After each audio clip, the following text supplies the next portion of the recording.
Hello student, कैसे हो सभी। उम्मीद करूंगा सभी ठीक ठाक होंगे। आज हमारा हरियाणा सीटी की तरफ से एनटी की जो टेस्ट सीरीज चल रही थी, टेस्ट सीरीज नंबर 7 है। इससे पहले हमने 6 टेस्ट सीरीज आपको कंप्लीट करा दी थी। अगर वो नहीं देखी तो उनके लिंक भी आपको वीडियो डिस्क्रिप्शन बॉक्स के अंदर है। और इसके अंदर हम एनटी ने जो प्रीवियस ईयर एग्जामों के अंदर क्वेश्चन पूछे हैं और एचएससी के द्वारा भी क्वेश्चन पूछेंगे, सारे के सारे सिलेक्ट कर दिए और टॉप मोस्ट इंपोर्टेंट क्वेश्चन आपको इस क्लास के अंदर देखने को जरूर मिलेंगे। आज का हमारा फर्स्ट क्वेश्चन क्या कहता है भी, हड़प्पा सभ्यता किस युग की सभ्यता थी। हड़प्पा सभ्यता किस युग की सभ्यता थी। राइट आंसर हो जाता है हमारा ऑप्शन नंबर ए, कांस्य युग की। हड़प्पा सभ्यता कांस्य युग की सभ्यता थी। और यहीं से रिलेटेड और भी क्वेश्चन बन सकते हैं। हड़प्पा सभ्यता के अंदर सबसे बड़ा नगर पूछ लिया जाता है तो कौन सा हो जाएगा।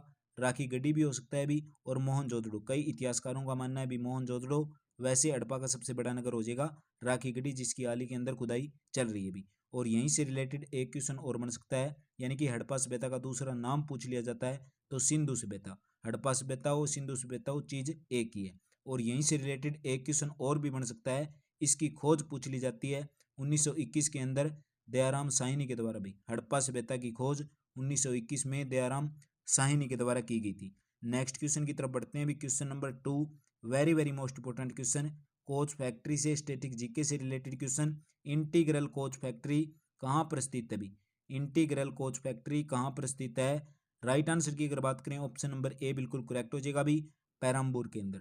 और यहीं पर इसकी स्थापना की बात करें 2 अक्टूबर 1955 को भी, 2 अक्टूबर 1955 को इसकी स्थापना हुई थी। यानी कि इसका उद्घाटन की अगर हम बात करें तो जवाहरलाल नेहरू के द्वारा किया गया था। जवाहरलाल नेहरू के द्वारा इसका उद्घाटन किया गया था। यहीं पर हम जवाहरलाल नेहरू के बारे में पढ़ते हैं तो भारत के पहले प्रधानमंत्री कौन थे, JLN, यानी कि जवाहरलाल नेहरू भी। नेक्स्ट क्वेश्चन देखिए, क्वेश्चन नंबर 3।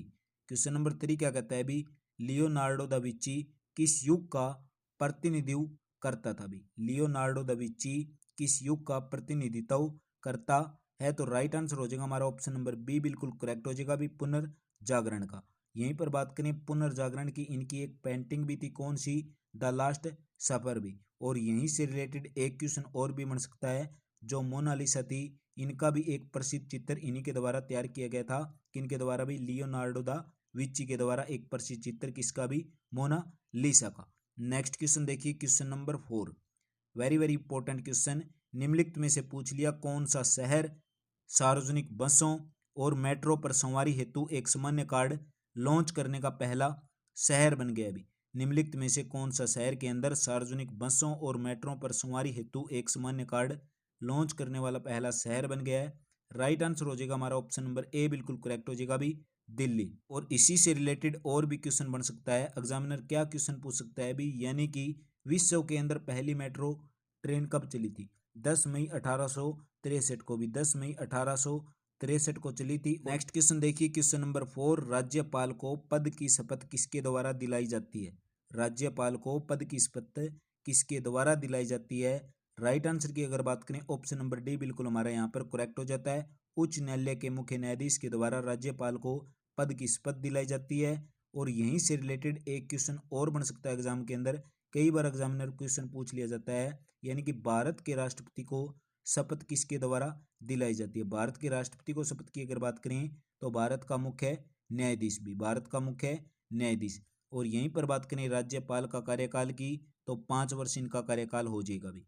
नेक्स्ट क्वेश्चन है साइंस से रिलेटेड क्वेश्चन और यूनिट से रिलेटेड क्वेश्चन भी। क्वेश्चन क्या कहता है, BTHU यानी कि BTU किसका मात्रक है। सबसे पहले तो हमें पता होना चाहिए BTU क्या है भी। BTU की फुल फॉर्म हो जाएगी भी British thermal unit, British thermal unit. और इसके मात्रक की बात करें तो एनर्जी हो जाएगा, यानी कि ऊर्जा का भी। ऑप्शन नंबर बी बिल्कुल हमारा करेक्ट हो जाता है। यहीं पर बात करें शक्ति का मात्रक पूछ लिया जाता है, शक्ति का मात्रक क्या हो जाएगा भी, वाट हो जाएगा। नेक्स्ट क्वेश्चन देखिए, क्वेश्चन नंबर 7 भी, उत्पादन फलन किसके बीच संबंध है। उत्पादन फलन किसके बीच संबंधित है। राइट आंसर की अगर बात करें, ऑप्शन नंबर सी बिल्कुल करेक्ट हो जाएगा, उत्पादन और उत्पादन कारक के बीच भी। उत्पादन और उत्पादन कारक के बीच के अंदर उत्पादन फलन संबंधित है। नेक्स्ट क्वेश्चन देखिए, क्वेश्चन नंबर 8, वित्तीय आपात स्थिति घोषित की जा सकती है। वित्तीय आपात स्थिति घोषित की जा सकती है। राइट आंसर की अगर बात करें, अनुच्छेद 360 लागू करके वित्तीय आपातकाल स्थिति लागू की जा सकती है। यहीं से रिलेटेड और भी बहुत सारे क्वेश्चन बन सकते हैं वित्तीय आपात स्थिति के बारे में। तो संविधान के भाग 18 के तहत भी अनुच्छेद 352 से लेकर अनुच्छेद 360 तक 3 प्रकार के आपातकाल की चर्चा होती है। कौन सी भी, यानी कि आपातकाल की बात करें यानी कि फाइनेंशियल इमरजेंसी। नेक्स्ट क्वेश्चन देखिए क्वेश्चन नंबर 9 भी, भारतीय संविधान के किस संशोधन के द्वारा प्रस्तावना के अंदर दो शब्द कौन से भी, समाजवादी और पंथ निरपेक्ष जोड़े गए थे।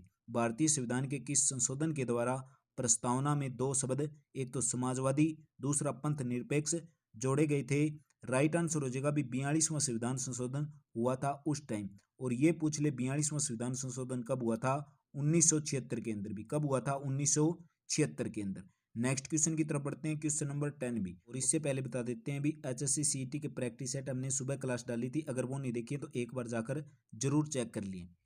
क्वेश्चन नंबर 10 क्या कहता है भी, निम्नलिखित में से कौन सा युग्म सही सुमेलित नहीं है, यानी कि कौन सा जोड़ा सही नहीं होगा।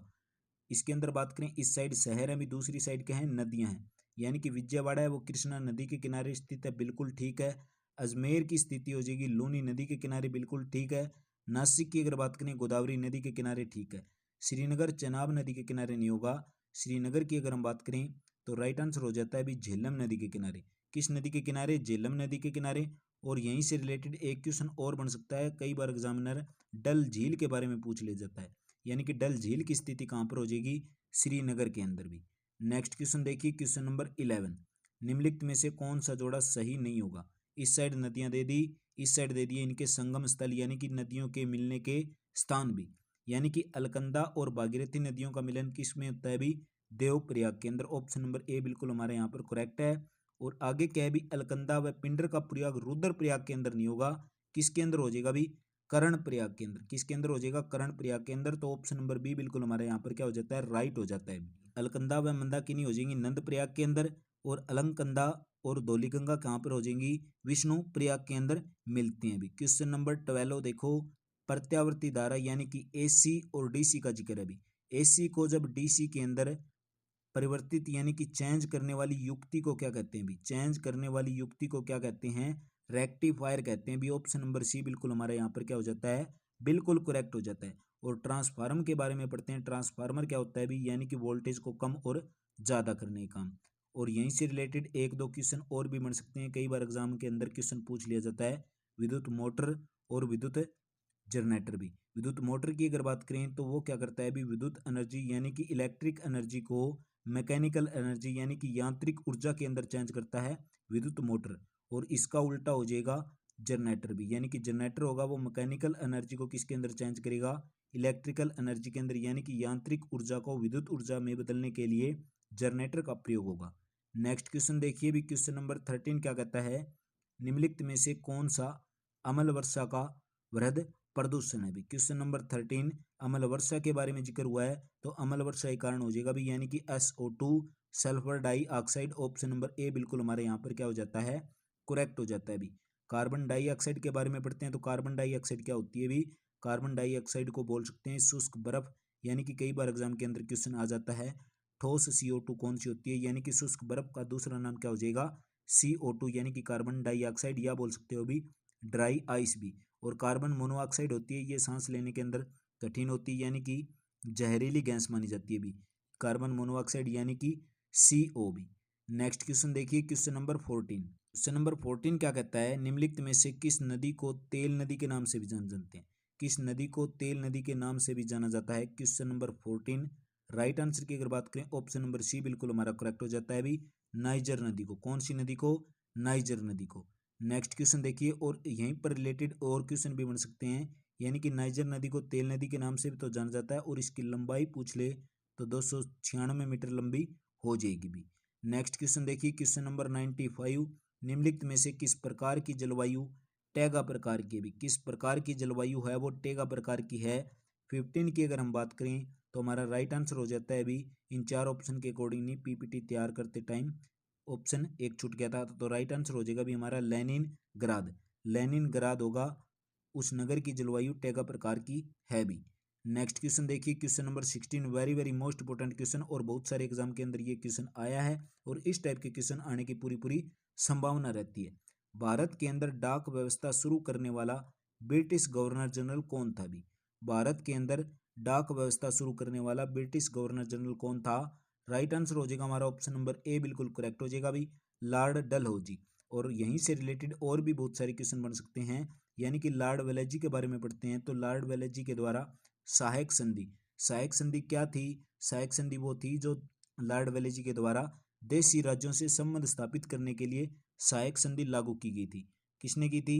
लॉर्ड वेलेजली ने। और यहीं पर लॉर्ड बेंटिंक के बारे में पढ़ते हैं तो 1833 का जो चार्टर एक्ट था इन्हीं से संबंधित था और भारत के पहले वायसराय भी कौन थे? लॉर्ड बेंटिंक थे। नेक्स्ट क्वेश्चन देखिए, क्वेश्चन नंबर 17 भी। क्वेश्चन नंबर 17 क्या कहता है? भी मिडवे की लड़ाई यानी कि कब हुई थी? जून 1942 के अंदर युद्ध किया गया था। और किस देश की नौसेना ने जापान के अंदर नौसैनिक बेड़े को निर्णायक रूप से पराजित कर दिया था? भी मिडवे की लड़ाई जून 1942 के अंदर युद्ध हुआ था, यानी कि किस देश की नौसेना ने जापान नौसैनिक बेड़े को निर्णायक रूप से पराजित कर दिया था? राइट आंसर हो जाता है हमारा यहाँ पर ऑप्शन नंबर सी बिल्कुल क्या हो जाता है? भी करेक्ट हो जाता है, यानी कि अमेरिका भी। नेक्स्ट क्वेश्चन की तरफ बढ़ते हैं। क्वेश्चन नंबर 18 क्या कहता है? भी गंगा में दक्षिण की ओर से मिलने वाली नदी, गंगा के अंदर जो दक्षिण की ओर से मिलने वाली जो नदी होगी वो कौन सी हो जाएगी? भी सोन नदी। सोन नदी है वो दक्षिण की ओर से मिलने वाली गंगा के अंदर नदी है। और यहीं पर पूछ ले उत्तर की ओर से आने वाली नदियां कौन सी हो जाएगी? तो गोमती, घाघरा और गंडक जो उत्तर की ओर से गंगा नदी के अंदर प्रवेश करती है यानी कि मिलती हैं। नेक्स्ट क्वेश्चन देखिए भी, क्वेश्चन नंबर 19 क्या कहता है? निम्नलिखित में से वह संविधान यानी कि वह संविधान का कौन सा अनुच्छेद है जो जम्मू और कश्मीर को विशेष दर्जा प्रदान कराता है? और जो अनुच्छेद था भी ये एनटी के प्रीवियस ईयर क्वेश्चन के अंदर आया हुआ था, तब मैंने इसको भी सिलेक्ट कर लिया था भी। यानी कि अनुच्छेद की अगर बात करें तो अनुच्छेद 370 था, यानी कि अब जम्मू कश्मीर है 370 वहां से हटा दिया, यानी कि 370 को हटा दिया और जम्मू कश्मीर केंद्र शासित प्रदेश बन गया है। नेक्स्ट क्वेश्चन देखिए, क्वेश्चन नंबर 20। निम्नलिखित में से कौन सा युग्म यानी कि कौन सा जोड़ा है वो सही सुमेलित नहीं है? कौन सा जोड़ा सही सुमेलित नहीं होगा? इस साइड दे दी भी जल विद्युत परियोजना और दूसरी साइड क्या दे दी है? राज्य की स्थिति। इस साइड दे दी जल विद्युत परियोजना और दूसरी साइड क्या दे दी? राज्य की स्थिति। तो यहीं पर बात करें हम आकोर स्वर की बात, यानी कि स्थिति कहाँ पर हो जाएगी? मध्य प्रदेश के अंदर, बिल्कुल राइट हो जाएगा भी। चुटक की अगर बात करें, चुटक कहाँ पर हो जाएगा? उत्तराखंड के अंदर नहीं होगा, कहाँ पर हो जाएगा भी? जम्मू कश्मीर के अंदर। कहाँ पर हो जाएगा? जम्मू कश्मीर के अंदर। और यहीं से इनकी उत्पादन अक्षमता पूछ ले तो 44 मेगावाट हो जाएगी। 44 मेगावाट इसकी उत्पादन अक्षमता हो जाएगी। दिबांग है, दिबांग जल विद्युत परियोजना कहाँ पर हो जाएगी? अरुणाचल प्रदेश के अंदर। यहीं से रिलेटेड तिपाई मुख्य परियोजना कहाँ पर हो जाएगी? मणिपुर के अंदर। नेक्स्ट क्वेश्चन की तरफ बढ़ते हैं। Question number 21। सर्वाधिक विद्युत चालकता वाला तत्व पूछ लिया, कौन सा है? भी very very most important question, exam के अंदर कहीं ना कहीं इस टाइप का क्वेश्चन आपको देखने को जरूर मिलता है। सर्वाधिक विद्युत चालकता वाला तत्व कौन सा हो जाएगा? ऑप्शन नंबर ए हमारा बिल्कुल यहाँ पर क्या हो जाता है? राइट हो जाता है, यानी कि चांदी सबसे अधिक विद्युत चालकता वाला तत्व है भी। नेक्स्ट क्वेश्चन देखिए, क्वेश्चन नंबर 22। कटास राज हिंदू मंदिर किस देश के अंदर स्थित है? स्टैटिक जीके से रिलेटेड क्वेश्चन है और स्टैटिक जीके से रिलेटेड क्वेश्चन आपको कहीं ना कहीं एनटीए जो एग्जाम करा रही है तो आपको एग्जाम के अंदर जरूर देखने को मिलेंगे। कटास राज हिंदू मंदिर किस देश के अंदर स्थित है? यानी कि स्थिति की अगर बात करें ऑप्शन नंबर ए बिल्कुल करेक्ट हो जाता है, पाकिस्तान के अंदर। नेक्स्ट क्वेश्चन देखिए, question number 23। Very very most important question, science से रिलेटेड क्वेश्चन। दृष्टि के स्थायित्व का सिद्धांत किसके पीछे का सिद्धांत है? अभी दृष्टि के स्थायित्व का सिद्धांत किसके पीछे का सिद्धांत है? राइट आंसर हो जाता है हमारा ऑप्शन नंबर बी बिल्कुल करेक्ट हो जाता है भी, सिनेमा का। नेक्स्ट क्वेश्चन देखिए, क्वेश्चन नंबर 24। क्वेश्चन नंबर 24 क्या कहता है? और बिल्कुल इजी सा क्वेश्चन, बहुत सारे एग्जाम के अंदर इस टाइप का क्वेश्चन आया भी है और आने की पूरी पूरी संभावना रहती है। क्वेश्चन नंबर 24 क्या कहता है? भी सूक्ष्मदर्शी का आविष्कार किसने किया था? सूक्ष्मदर्शी का आविष्कार किसने किया था? राइट आंसर हो जाएगा हमारा option number B, Antonie van Leeuwenhoek के द्वारा भी। एंटोनी वॉन ल्यूवेनहॉक के द्वारा सूक्ष्मदर्शी का आविष्कार किया गया था। नेक्स्ट क्वेश्चन क्या कहता है? और आज की क्लास का लास्ट क्वेश्चन, प्रकाश ऑक्सीकरण प्रक्रिया शुरू की जाती है। प्रकाश ऑक्सीकरण प्रक्रिया शुरू की जाती है, इस क्वेश्चन की अगर हम बात करें तो राइट आंसर हो जाएगा हमारा ऑप्शन नंबर बी, हीट यानी कि उष्मा के द्वारा। तो आज की क्लास कैसी लगी कमेंट करके जरूर बताओ। और इसके बाद में जो आपकी क्लास होगी साइंस की क्लास होगी, और इससे पहले हमने एनटीए ने जो पिछले एग्जाम के अंदर क्वेश्चन पूछे थे या पूरे पूछने की पूरी पूरी संभावना रहती है, तो HSC का मैंने 53 टेस्ट भी आपको कंप्लीट करा दिया। अगर वो नहीं देखा तो उसका लिंक वीडियो डिस्क्रिप्शन बॉक्स के अंदर है, या फिर पूरी की पूरी प्लेलिस्ट है, एक बार चैनल पर जाकर चेक कर लें। मिलते हैं फिर नेक्स्ट वीडियो के अंदर, तब तक के लिए थैंक यू।